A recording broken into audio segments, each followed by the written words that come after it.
Assalamu alaikum. Amma alaikum salam.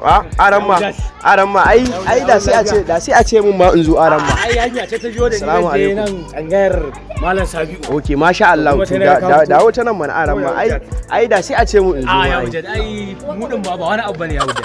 To ba komai aran ma. Ya Allah ya ibada. Wallahi alhamdulillah. Ina so yi takanas ta Kano ma in zo gida dan in yi godiya akan irin abin da ake. Gaskiya ne. Sai dai mu ce Allah ya saka da alkhairi, Allah ya ji kan magabata. Kuma Allah ya saka da gidan aljanna. Amin aran ma. Irin abin da kuke yi shine abin da ma'aiki sallallahu alaihi wasallam ya ce a dinga yi a wannan wata. Gaskiya ne. A ciyar da marayu da nakasassu wanda ba su da abin da za su ci. Gaskiya ne. Dan wannan farin cikin da ka sa su a rai to ya fuka je ka kwana kana sallah. Gaskiya ne aran ma.